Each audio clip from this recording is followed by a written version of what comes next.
Abramos un nuevo capítulo de nuestra senda mental, hoy para hablar de una cosa que todo el mundo tiene y que no supone un problema, o lo supone a partir de cierto punto, mejor dicho. Todos tenemos miedos.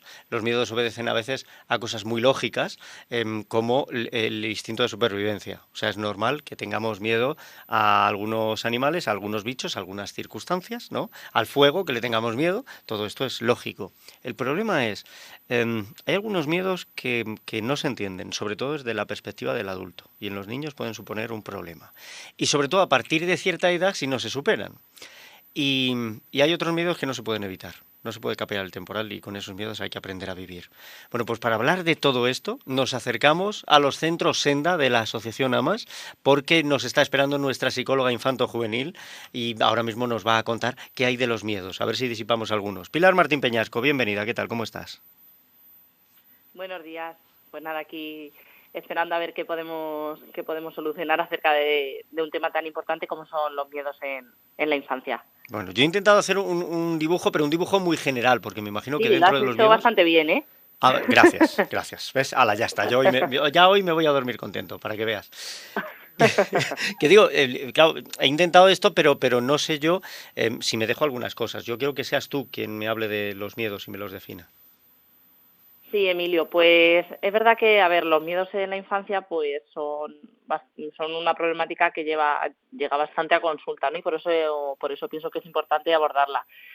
Hay que partir de la base que en la infancia los miedos son completamente normales. De hecho, forman parte del desarrollo del niño, del desarrollo emocional, ¿no? Y dependiendo de la etapa en la que se encuentre, pues tendrán miedos a unas cosas o a otras, ¿no? Es decir, son una respuesta natural a que, pues, ante lo desconocido, ante la incertidumbre de que no sé qué es, la falta de experiencia, ¿no? Entonces, a medida que los niños van creciendo, pues van a entender mejor esos miedos, van a pasar de etapas y muchos de estos miedos van a desaparecer.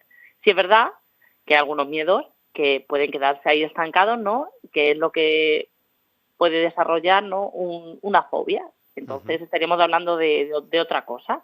Entonces, si quieres, pues vamos desgranando esto un poquito. Sí, yo lo primero que quería preguntar, porque claro, cuando decimos que forman parte del desarrollo, yo al miedo le veo simplemente en el desarrollo dos utilidades. La primera, el aprender a evaluar peligros, ¿no? O riesgos, el relacionarte con algo que es Ajá, sí, desconocido con claro. cierta precaución.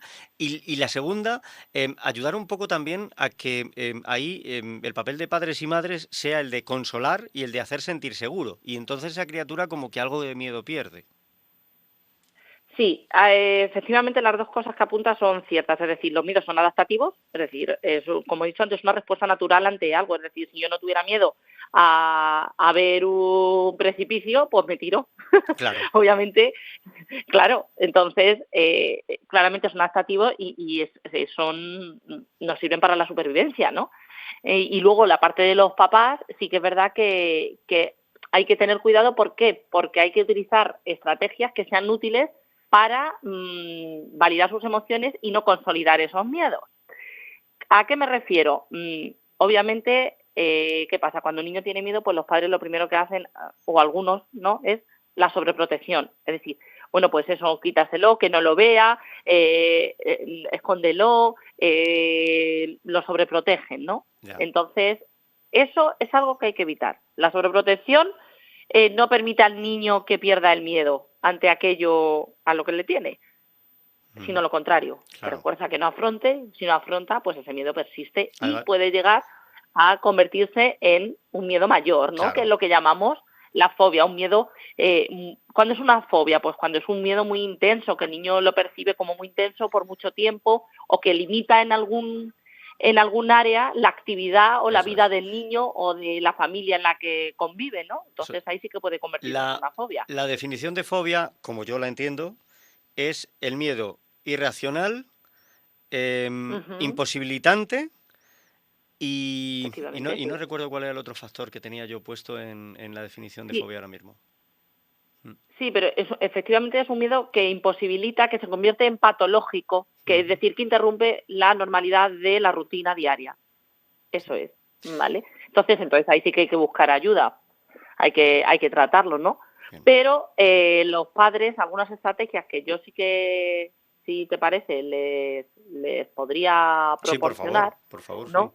Pues al final hay que escucharlos, ¿no? La comunicación con nuestros hijos siempre hemos hablado que es muy importante y de hecho es esencial. En cuanto a la escucha, las emociones que ellos suscitan pues de miedo, cualquier emoción, ¿no? Pero en este caso la que estamos hablando es el miedo, hay que validarla. Es decir, hay que escucharla y hay que comprenderla. ¿Cómo se hace esto? Pues con frases en plan, entiendo que esto te asusta, entiendo que esto te dé miedo, papá o mamá están aquí para ayudarte, pero no, porque muchas veces tiramos del humor, ¿no? De las bromas que los niños, dependiendo de la etapa que estén, entienden o no. O en plan, pues eso no da miedo, o burlándose de los miedos de ese niño, no. Eso no se debe de hacer, ¿vale? Luego, explicar el miedo de forma sencilla, pues con un lenguaje cómodo, adaptado a la edad de cada uno, dependiendo de la etapa en la que esté. Pues, por ejemplo, si hay una etapa que ahora, si quieres, también lo vemos, dependiendo de la edad, que, por ejemplo, si los niños tienen miedo a la oscuridad, pues en vez de utilizar otras estrategias poco adaptativas para el niño, se le puede decir, pues mira, es normal que la oscuridad te asuste, explicárselo, ¿no? Dar una explicación, es normal que la oscuridad te asuste, la luz está apagada, pero la habitación sigue siendo la misma, ¿no? Y Claro. a lo mejor sí es verdad que se pueden utilizar ciertos recursos externos, pues como una lamparita pequeña, pero siempre escuchándolos y dando una explicación de manera tranquila, evitando la sobreprotección y no burlándose o haciendo bromas de aquello a lo que Claro. tienen miedo. Sí, lo primero validar sus sentimientos, ¿no? Y Ujú, enseñarle poco a poco, en la exposición a ese miedo, que no ocurre nada, para que pueda superarlo. Ahora, efectivamente, sí. si lo ocultamos, le damos la sensación, agravamos el miedo, porque damos la sensación de que aquello realmente es algo Claro, peligroso y mis padres lo han quitado de en medio. Y si llegamos al punto en claro. que se convierta en una fobia, entonces ¿qué? Porque ahí sí tenemos un problema más serio para resolverlo. Claro, efectivamente, si llegamos a un punto en que ese miedo sea imposibilitante, pues ya ahí sí que tendremos que acudir a un especialista para poder trabajar de manera cognitiva, es decir, a través de los pensamientos y emociones del niño, pues a través de una terapia todo aquello que gira alrededor de la fobia y poder ir abordando lo que conllevará también pautas para los papás y para el niño. Vale, pues También, ya te digo, dependiendo también de la edad, porque no es lo mismo abordar una fobia escolar que adolescente o preescolar.